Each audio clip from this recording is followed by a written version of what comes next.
Every case you are about to hear is real. Every victim had a name. Some got justice. Some are still waiting. None of them should be forgotten. This is the Dark Nordic. In part 1, we followed Fadime Şahindal through her childhood in Uppsala, through falling in love with a man her family would never accept, through the threats, the court cases, and the death of Patrick, the man she had planned to build a life with.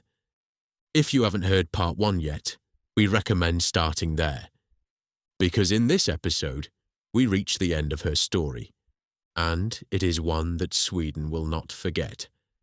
By 2001, Fadime had been living in a kind of exile for years, not in another country, but inside her own, banned from visiting the city where she had grown up, separated from her mother and sisters, who she could only see in secret, carefully arranged meetings, quiet places, without Rami knowing.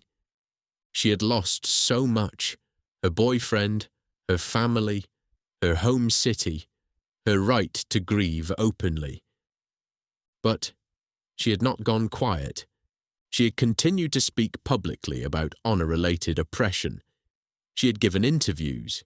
She had described again and again what it meant to live as a young woman caught between two sets of expectations: the Swedish society she had grown up in, and a family culture that saw her independence as a threat to their survival. She had become a recognized voice, a symbol, a face that people associated with a conversation Sweden was only just beginning to have. And in November of 2001, she was invited to speak before the Swedish Parliament itself. On November 20th, 2001, Fadime stood in front of the Riksdag. She was 26 years old. She had written her speech carefully. She knew that people would be listening, not just to what she said, but to how she said it. She was not there to attack. She was not there to generalize. She said clearly that she did not want to blame a culture, a religion, or an entire people. She was there to describe a reality that too many girls in Sweden were living in silence, with no language for it, and no one to turn to. She spoke about growing up between two worlds, about the control that crept in as she got older, about the threats, the impossible choices, about going to the police when her life was threatened and being told to go home and talk to her family, about the loneliness of being cut off from the people you love because you refused to live the life they had chosen for you. She asked the Swedish government to do better, not to look away, not to treat it as a private family matter, to build real, working systems of support for women in her situation. The room was quiet when she finished. People listened. She walked out of that building alive, and with a quiet, fragile hope that something might finally change. 2 months later, her father killed her. January the 21st, 2002. Fadime was on her way to Stockholm.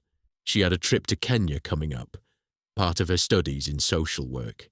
A new chapter, evidence that her life was still moving forward, still expanding, still full of things worth living for. But she decided to stop in Uppsala first, to see her mother, her sisters, in secret, the way they always had to meet now, carefully, quietly, with no announcement, no trail. She arrived at her sister Songal's apartment in the afternoon. Her mother was already there. Her 13-year-old sister Nebile was there too. They sat together the way families do. They talked. They watched television. They waited for the youngest sister to come home from training. It was an ordinary evening, the kind of evening that happens in apartments all over the world, every single night. Then the doorbell rang. They looked through the peephole. It was Rami. They did not open the door. They stood still. They waited, and after a while, the stairwell went quiet. They thought he had left. He hadn't. When Fadime opened the door to leave, to walk to a friend's place and sleep over, as she had planned, her father was standing right there, waiting. He shot her twice in the head. She died on the spot. Her mother watched it happen. Her sisters watched it happen. The youngest was 13 years old. Fadime Şahindal walked away from the building. A few hours later, he turned himself in to police. When they asked him what he had done, he said, "Fadime was a whore. The problem is over now." He was arrested, charged with murder. The trial began in April 2002. Of all the family members present that night, only one testified against him.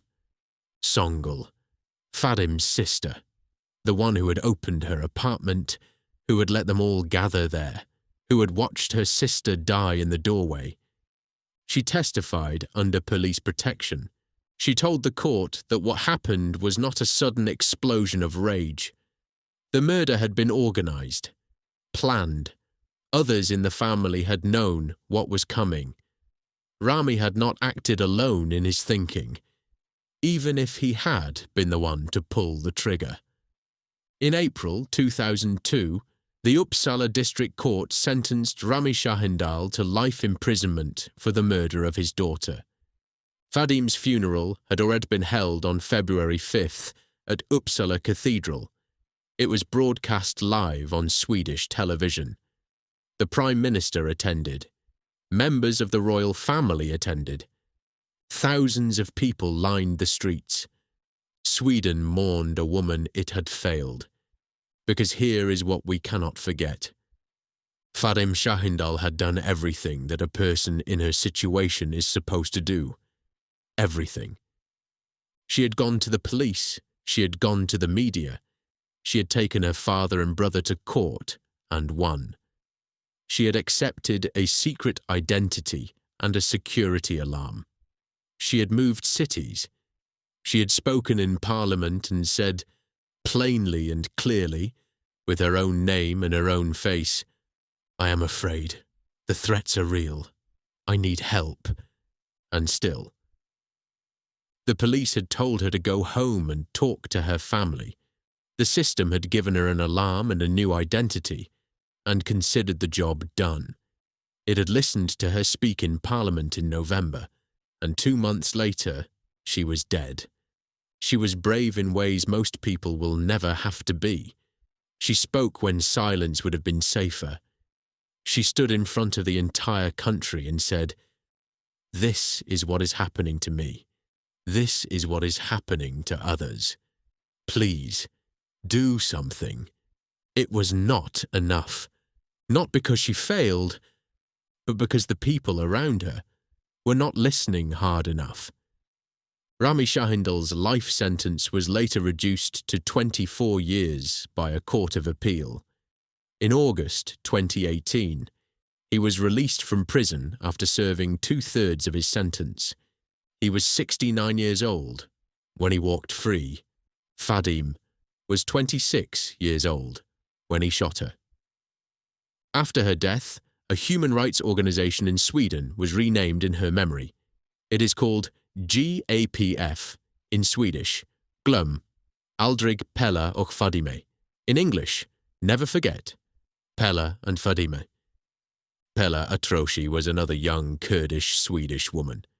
She was murdered in Iraq by her family in 1999, just 3 years before Fadime. She had been sent back to Kurdistan by her family. She never came home. Their names are spoken together now. 2 women, 2 families, one unbearable pattern. Every year, on January 21st, people across Sweden mark the anniversary of Fadime's death. Candles are lit. Her name is not forgotten. Fadime Şahindal wanted to travel to Kenya. She wanted to finish her degree in social work. She wanted to visit Patrick's grave in Uppsala, without having to ask anyone's permission. She wanted to live freely, in the country where she had grown up, in the language she spoke, in the life she had built for herself. She wanted what every person deserves.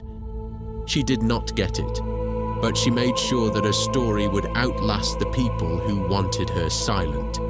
Every interview she gave, every time she said her name out loud, every word she spoke in that Parliament chamber, she knew the risk. She chose to speak anyway. This has been The Dark Nordic. We'll be back next week with another case from the Nordic North.